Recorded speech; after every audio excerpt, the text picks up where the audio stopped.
Welcome, everybody, to Unfiltered. I'm your host, Pastor, Chaplain, Minister, Starrett Harley. I just want to thank everybody for tuning in this week and checking out this playback. Obviously, I couldn't go live because I had prior events, so I couldn't do it. So this week, we just doing something a little bit different and pre-recording this sermon. But I just want to say thank you once again for everybody that check this out live week in and week out. Thank you so much once again. It means so much to me for you supporting the ministry because of our Lord and Savior Jesus Christ. So thank you. So that being said, scared to dream. As always, you didn't come here to hear house cleaning. I will do a little bit of house cleaning once again. We're going to continue to go strong into the end of the year. We're closing out 2025 as strong.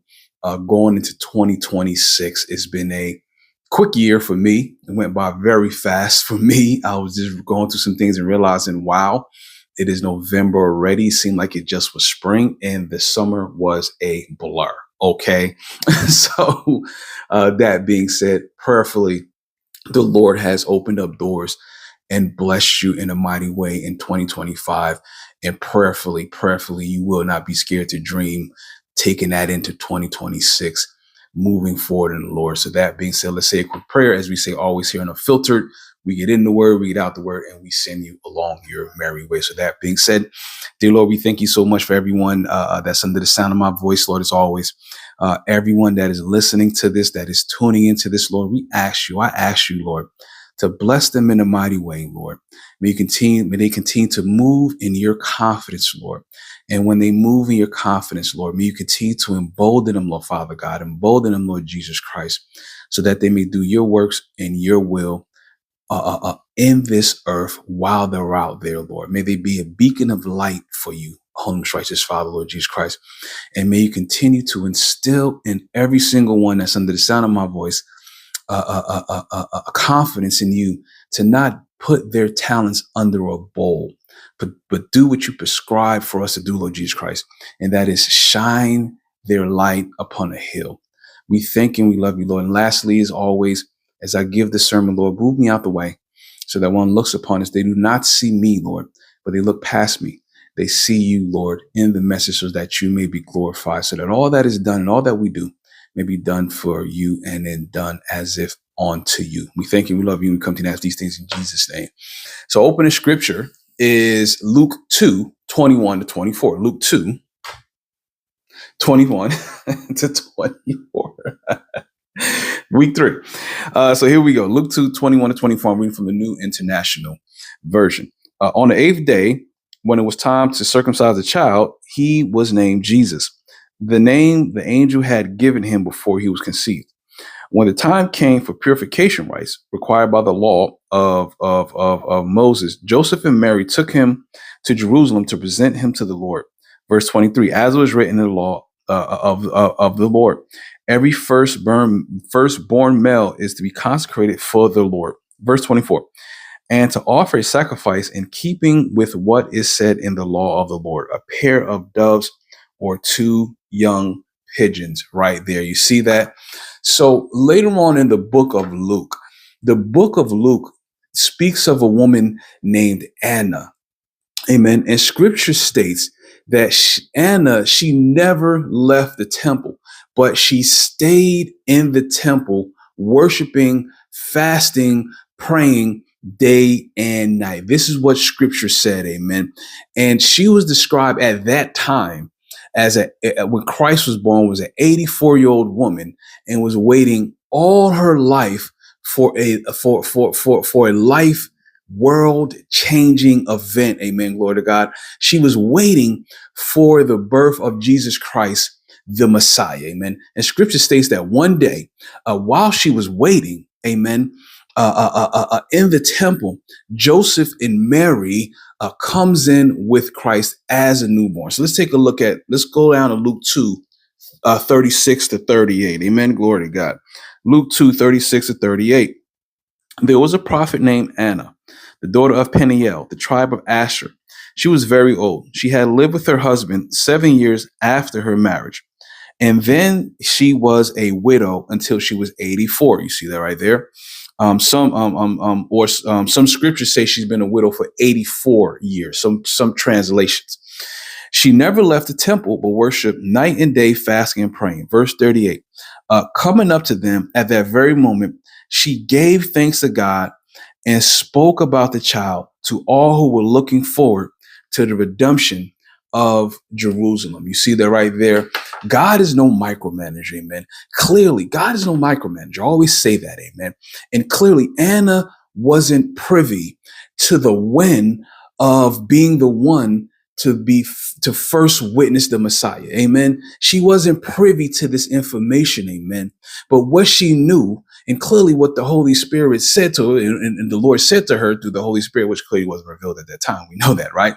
But clearly what she knew was the where, amen. She didn't know the when, but obviously being a prophet, the Lord, Father God, let her know the where, amen.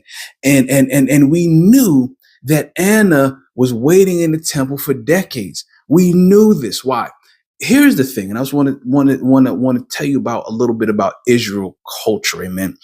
In Israel culture, the average marital age of an Israelite woman, a young woman, was between 15 and 17, amen. It's not like here in Western society where normally I would guess and say most average women would probably and most men would probably get married, between their mid 20s and 30s, right? That's like the ideal age, right? Between 25, 31, 32, I got married at 28. My wife was 26, right? 25, 26. Amen. So here in Western culture, that is like the ideal marital age. Back then, in Israelite culture, the age was 15 to 17 years old. Amen. But watch this. Scripture says, if you caught that, right, that she was married for 7 years and then became a widow. So by average, if Anna was married to her husband between the ages of 15 and 17, and she became a widow after 7 years old, amen, then that meant that she became a widow between the age of 22 and 24 when her husband died. But watch this, follow me, amen. Scripture goes on to state, and I want to say, and I want to point this out to you here, and I want to say something here, amen. Scripture state that if you caught that she waited in the temple day and night and day, fasting and praying, amen. Praying and fasting, amen. Because remember, she wasn't privy to the information of when the Messiah was coming, when Christ was coming, amen. And she fasted and prayed in the temple till she was 85 years old. So if you do quick math, that lets you know that she waited and watched and waited in between 60 to 62 years before the Messiah came and she laid her eyes upon him. She waited 60 to 62 years, 60 to 62 years.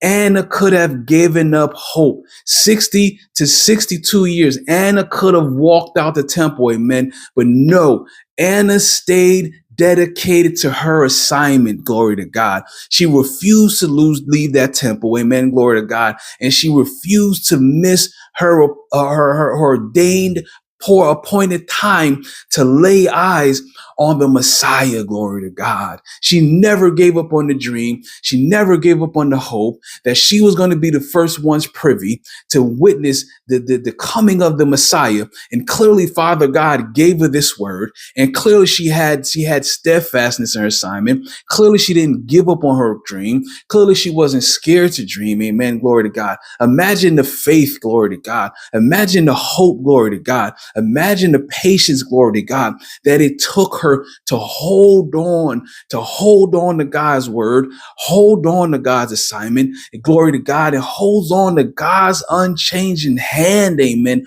What scripture talks about, waiting upon God's unchanging hand, looking forward to that dream, glory to God, staying steadfast in her assignment, glory to God, 60 years, glory to God. waiting for this Messiah, this life world changing event to occur.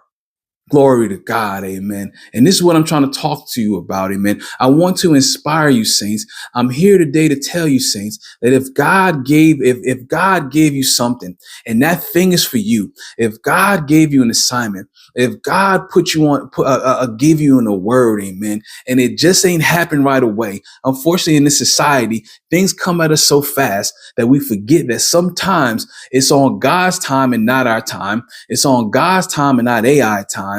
I want to continue to encourage you, saints, to hold on to what God has given you. Glory to God. Amen. Why? Because here's the problem. Some people have a problem if they wait upon the Lord for 10 minutes. Some people have a problem if they wait upon the Lord for 10 hours. And some people have a problem if they wait upon the Lord for 10 days. Glory to God. Because we've been trained and acclimated and have a mindset that things must come quickly. Amen.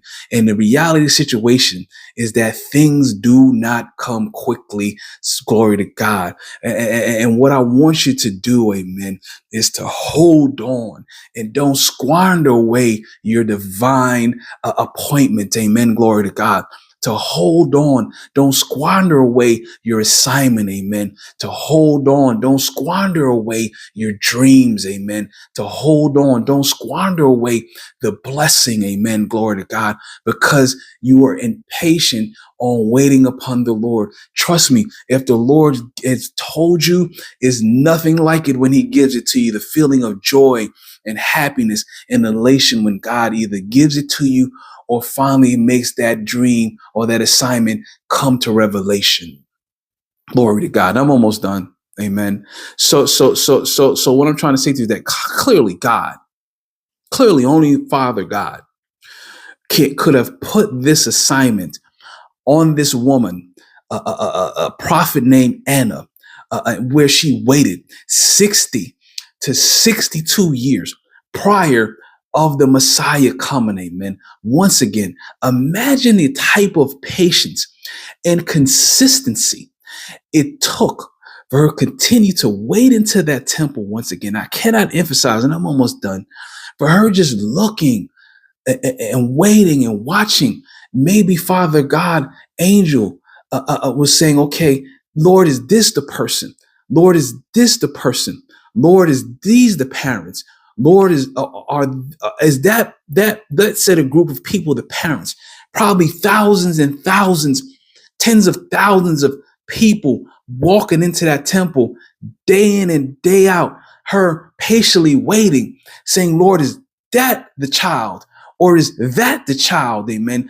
And imagine even after 30 years saying, Lord, is that the couple? Or is that the child? Until finally 60 to 62 years, just be doing quick math. Finally, the Lord said, hey, that is the one. Maybe an angel came to her that nobody said and say, hey, that is the child. Maybe a light shined upon Jesus that no one saw, that she saw, and said, hey, this is the child. Amen. Whatever the situation is, you have to commend this woman. This woman is an inspiration for stamina. This woman is an inspiration for consistency. This woman is an inspiration for steadfastness. This woman is an inspiration of never giving up on your dreams and never being scared to dream. Glory to God. And I'm done. So what I'm trying to say, like I said, this one will be a long message. Amen. Glory to God. What I'm trying to say to you is that Christ teaches us this very same lesson, right? Amen. In the parable of the persistent widow in Luke 18, 1 to 8. Amen. In Luke 18, 1 to 8, Christ talks about this, the parable of the consistent widow, and also recommends that we keep knocking on that door. Amen. Keep knocking on the door. Amen. Keep waiting and watching, fasting and asking for the Lord to reveal his assignment, his divine appointment, so that we may be privileged to do his work, to prayerfully help somebody, to be of service to somebody. Amen. Because Anna was service to people. Amen. How was she service to people? Because she, through her prophecy, She gave the Israelites hope that the Messiah has finally arrived, and hope that finally the Lord has revealed this son that will do many great things. Like scripture said, will be responsible for the tearing down of nations and strongholds. Glory to God. She did a service of providing hope to people. Amen. Clearly, she was of service to others. Amen. So what I want to ask you, and I'm done, is what dream or assignment that the Lord has given you that you're currently working on. Amen. I want to encourage you once again, saints, to not give up on your dreams, to not give up on God's assignment, to not give up on God's a divine appointment for your life. Amen. Continue to seek, continue to knock. Why is this? Amen. What I'm trying to say to you, amen, is the beautiful thing and what most people miss about Anna's story. Watch this. The beautiful thing and what most people miss about your assignment, the beautiful thing and what people miss about waiting and watching on the Lord, especially for a divine appointment, is that it's called relationship building with the Father. Amen. What is going on is that the Lord is allowing us to build a relationship with him through faith and hope, allowing us to grow closer to him more and more by looking to him more and more and watching and having our gaze upon him more and more and not become a distraction by the things behind us. Like a great theologian said, a lion don't turn around when a dog barks. Amen. And the problem is a part of the enemy's strategy is to distract us from the Lord's assignment. A part of the enemy's strategy is to get us tempted by things of this world. A part of the enemy's strategy is to distract us and knock us off our gaze upon the Lord. And what this experiment and this exercise does, this exercise does, watch this, is called relationship building with the Master, with our Father, with our Lord and Savior, Jesus Christ. That's what most people miss. This is this exercise on patience, relationship building, and steadfastness in your dream or your assignment. That being said, I'm your host, Minister Starry Hartley. Thank you so much for rocking with me. Thank you so much for joining me. Like I always said, if you have a question about the sermon, please DM me. I'm not hard to find. I'll get back to you. If you have a question about the word, please DM me. Once again, reach out to me. We'll pray on it. I'll get you an answer. If I can't get you an answer, I know several cool pastors, clergymen, right, that I'll present it to. We'll pray, we'll fast, and prayerfully, I know the Lord will give someone an answer that we can get your question asked about scripture. Amen. That being said, I'm your host, Minister Starry Hartley. Until next week, continue to dream, folks. Continue to stay steadfast. Continue to stay in prayer. I'm your host, Minister Starry Hartley. Peace.